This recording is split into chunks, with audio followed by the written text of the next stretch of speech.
Welcome back to the Kennedy Dynasty podcast. I'm your host, Alyson, and today is going to be a super fun one. I got to interview Rachel Burchfield, and she is a contributor for Vogue, Vanity Fair, Elle, Glamour, Cosmo, and the list goes on and on. You name it, she's contributed on it. She's also a royal expert and is the editor of What Meghan Wore and co-hosts Podcast Royal, which I have listened to since our interview, and it's incredible. Like, you have to go subscribe to Podcast Royal. It's awesome. And on top of all of this awesomeness, she's a huge Kennedy fan.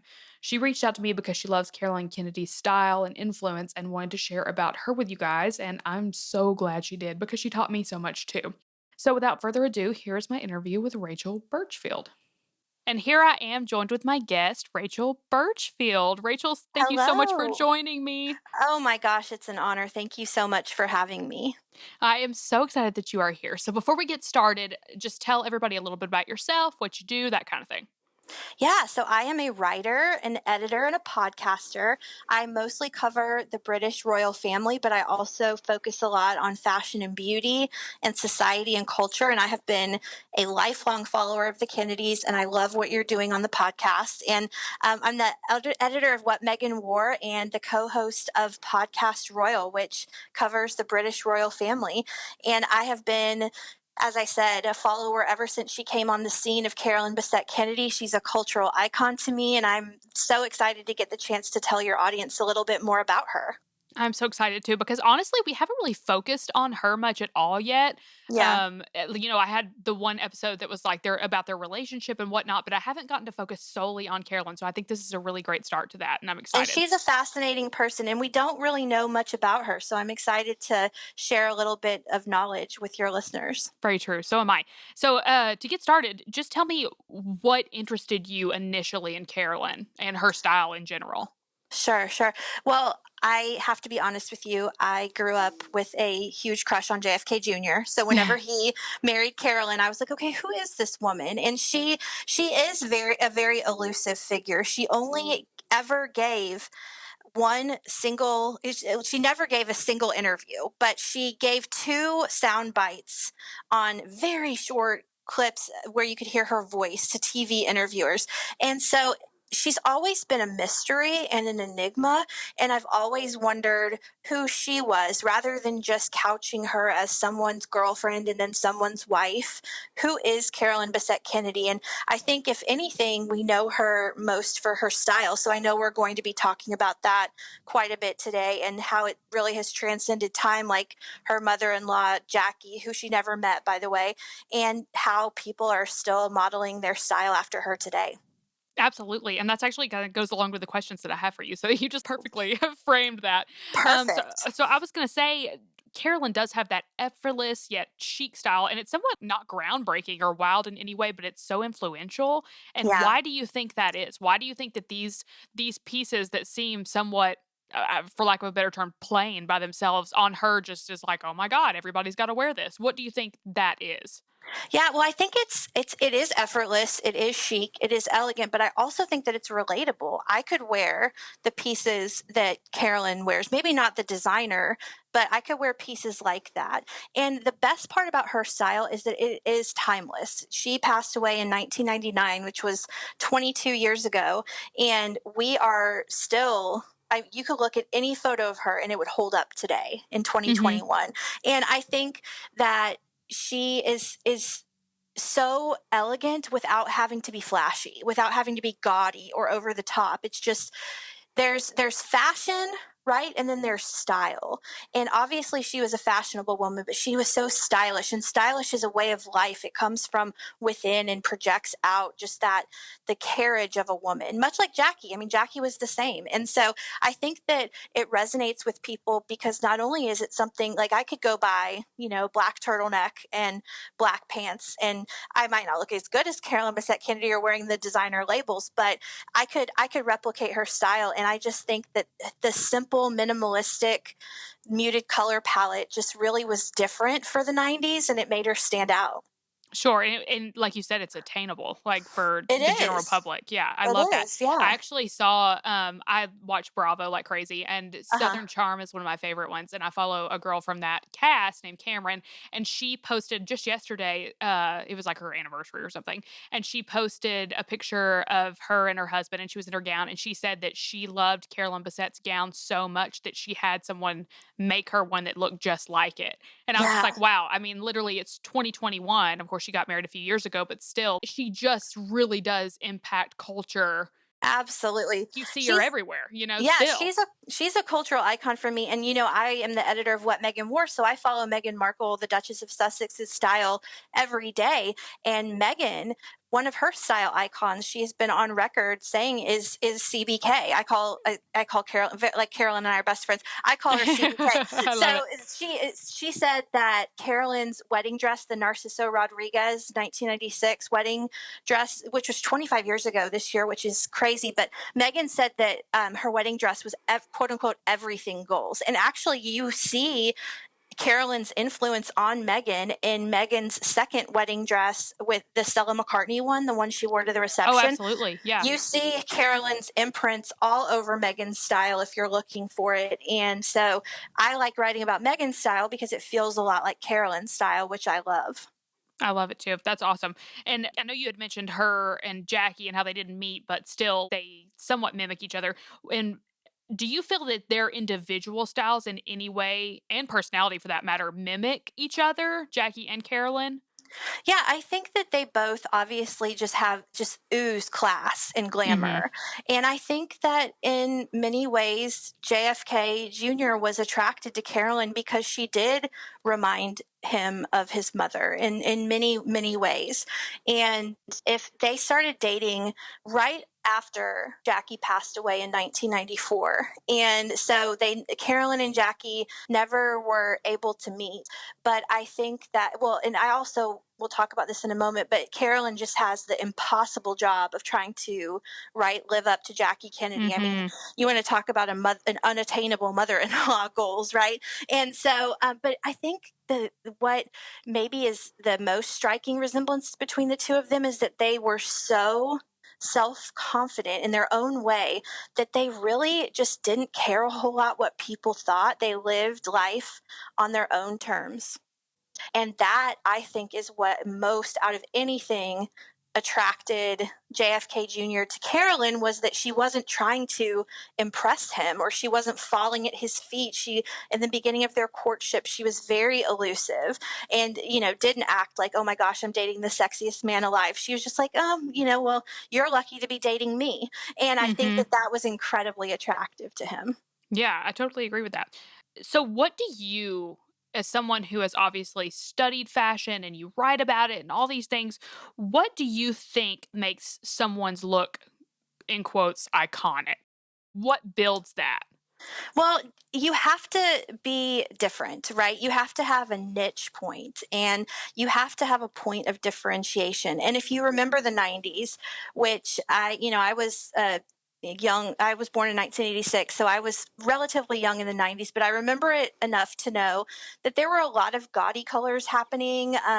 We've come out of the grunge movement in the 90s, and we were into colors and glitter and all this stuff. And here comes Carolyn, and she is in a very muted color palette. You will very rarely see her in anything other than camel color, black, white. I remember one occasion where she wore a red coat, and that was just, astounding. And I Mhm. think that was her point of differentiation, is that once again, she didn't really have to try that hard because she just had that innate elegance and style and sophistication without having to wear crazy prints or fit in with the rest of fashion at the time. She really set the tone and set the bar for high fashion in the 90s.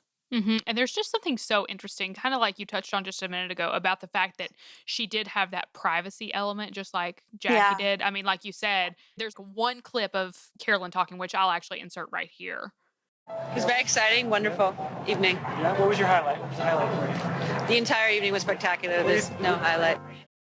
Yeah, and she never gave a single interview to the press. I mean, any outlet would have loved to have had, right, Carolyn on their cover in a heartbeat, Absolutely. Yeah. but she never gave a single interview, and that compels people. That makes people go, "Who is this woman that not Hmm. only has snagged, the most eligible bachelor in the world, but she's not speaking out. She doesn't feel the need to explain herself. She just is who she is. That quiet confidence, that just really is so compelling. And she did speak on camera, I think twice, and it sounds like you are going to play one of those. But Hmm.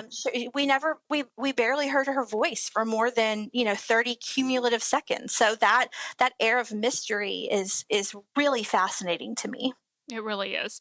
And, like you said, literally, I would take her closet today if I could. Oh, It is in a however heartbeat. many years afterward, and I would still take her closet. But I gotta know, is there an outfit of hers or two or whatever that if you could just pick one or Mm, two, what is your absolute favorite? When you think CBK, as you say, mm, what do you yeah. think? What Oh my outfit? gosh, there's so many. I mean, the obvious answer is her Narciso Rodriguez wedding dress, and Hmm.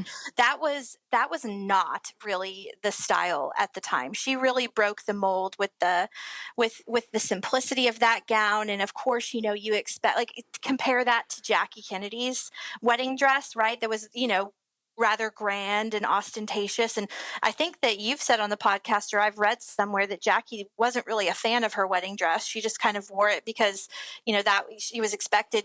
Jackie's That's style was right. much Yep. more understated than that dress. But Carolyn was just so, I mean, just an iconic dress. And Narciso Rodriguez was really, he's very famous now, but in 1996 when they got married, he was really not well known. And so she could have gone with a huge house like Dior or De La Renta or something like that. But she went with a relatively unknown designer and just put him on the map. And just the understated elegance of that dress, I that has to be my number one. But her street style, just the chicness of, and kind of devil may care, laissez faire of it. It's just, I just love Hmm. it. And I just love someone who is so comfortable in their own skin that they feel like they don't have to try so hard.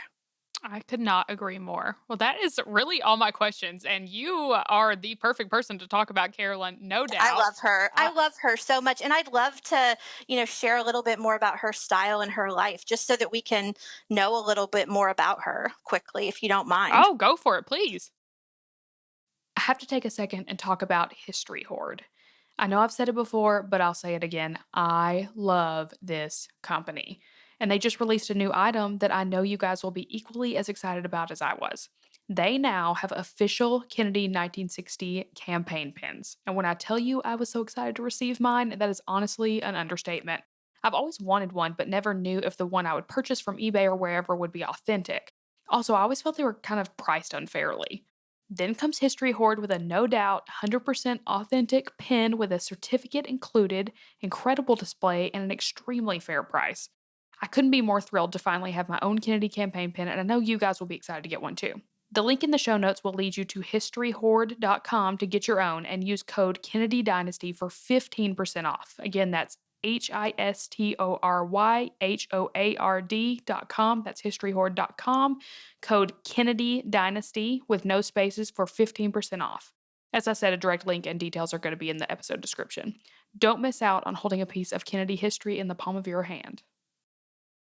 Okay, so I have been reading a lot about her lately, and I think this quote by Michael Bergen, who was her ex-boyfriend, and some would say that she had an affair with him on JFK Jr., but Mm-hmm. that's unconfirmed. He said about her, he wrote a book called The Other Man, and he said that a simple dress, simple shoes, the tiniest hint of makeup, everything about her was pared down. She wasn't about noise or flash. She was about beautifully understated elegance, and I love that. So I think her style can best be summed up as simple and classic, minimalistic, with that muted color palette, but also elegant and timeless. And Rosemarie Terenzio, who wrote a book called Fairy Tale Interrupted about, she was JFK Jr.'s assistant. She said that for a George party, the magazine he launched, Mm-hmm. JFK Jr. asked everyone to not wear black to a party, but Carolyn Bessette-Kennedy wore black, and she said I won't curse on this podcast, but F it. I don't care. She laughed. I don't work for George. I can wear black. Like, that was her attitude. And that is what I think, because when women were falling at JFK Jr.'s feet in the 80s and 90s, that was Carolyn's attitude. And that's what I think attracted him so much to her. So I wanted to talk about this. So Carol Radziwill, I don't know if you watch The Real Housewives of New York City. Carol is a Of course I do. I do too. So Carol is a former, first of all, she's an award-winning journalist, but she's also a former housewife of New York City. And so Carol was married to JFK Jr.'s cousin, Anthony. And so Carol and Carolyn were best friends. Mhm. And so Carol shared in her book, What Remains, that Carolyn's minimalist, neutral tone, muted color palette actually was born out of the bane of Carolyn's existence, which was the paparazzi. So Carolyn thought that if she basically wore the same outfit every day, they would stop taking her picture eventually. Wow. And of course that did not happen. So I also wanted to touch on the fact that the idea of the slip dress as a wedding dress for that time was revolutionary. And that is a quote from Kate Betts, who is the former editor-in-chief of Harper's Bazaar. And Elle once said that Carolyn was a one-woman fashion cult, and I agree with that. So I wanted to give a little backstory on her life. It was an all too short life, of course. She passed away in the plane crash with her husband and her sister, Lauren, at only 33 years old. And as someone who is standing here with you today at 34 years old, that seems just all too short of a life. So as we said earlier, she never gave a single interview. We have maybe one or two sound bites of her. Her story has kind of always been told through the lens of being someone's girlfriend and then someone's wife.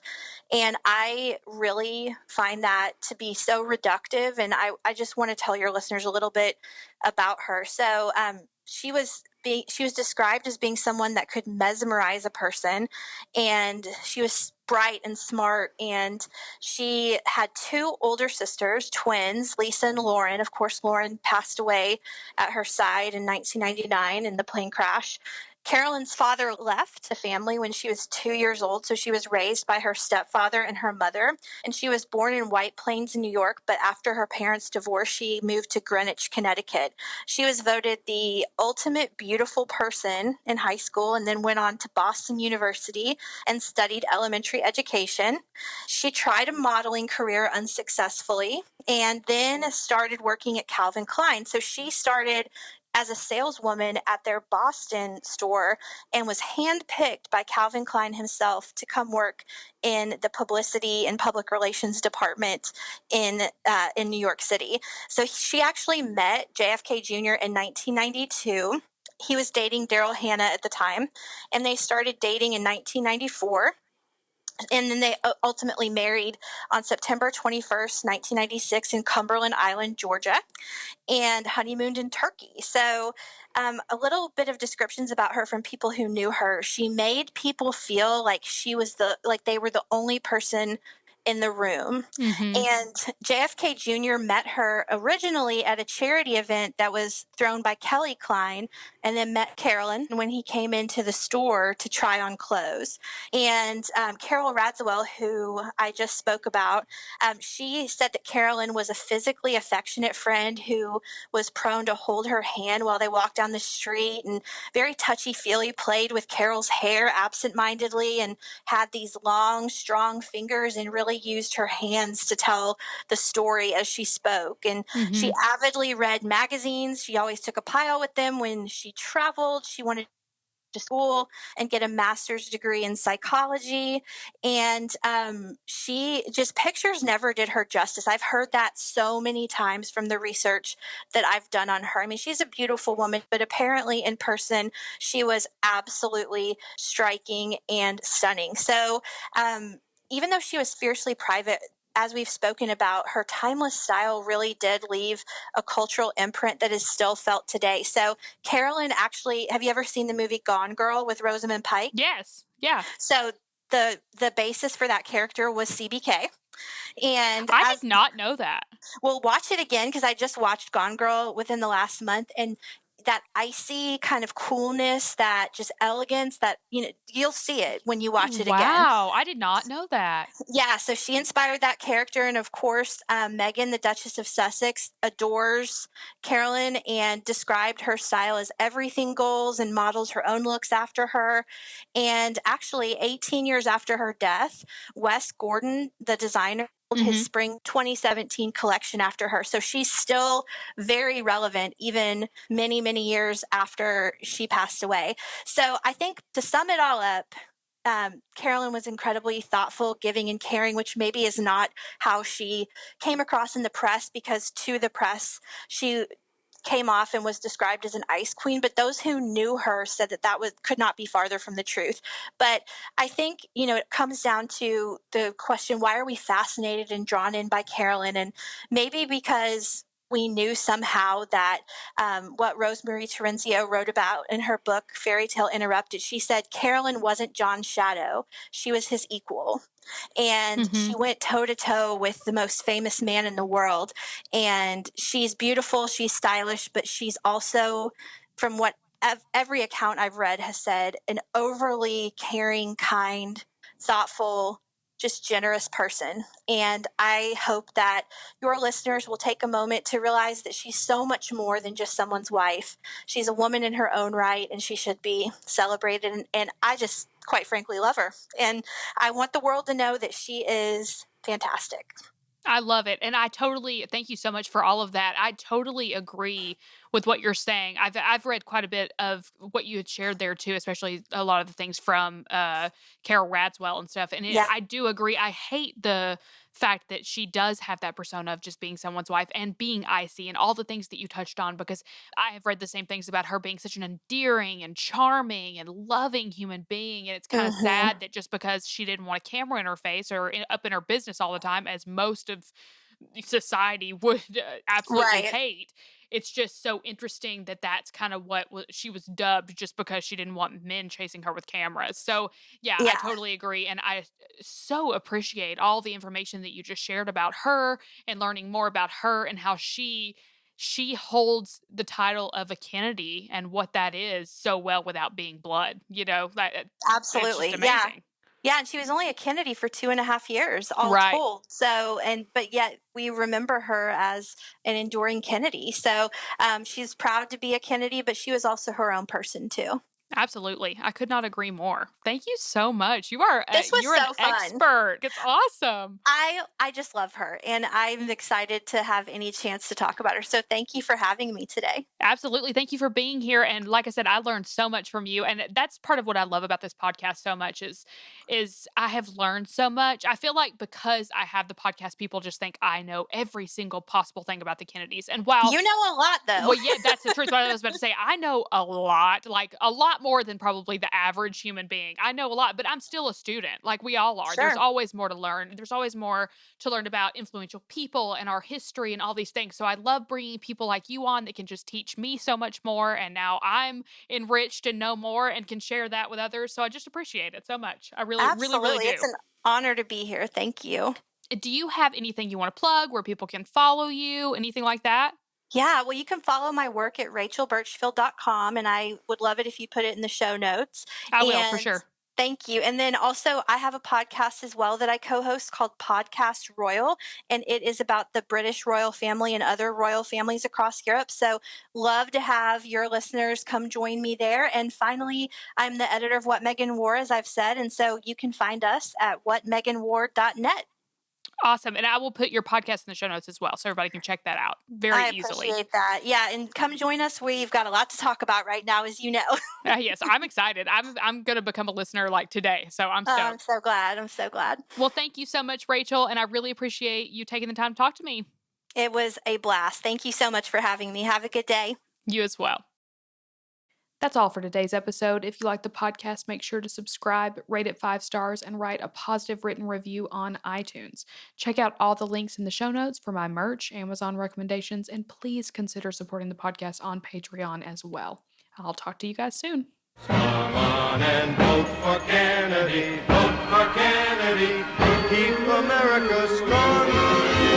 Kennedy, he just keeps rolling up. Kennedy. on. Kennedy, he just keeps rolling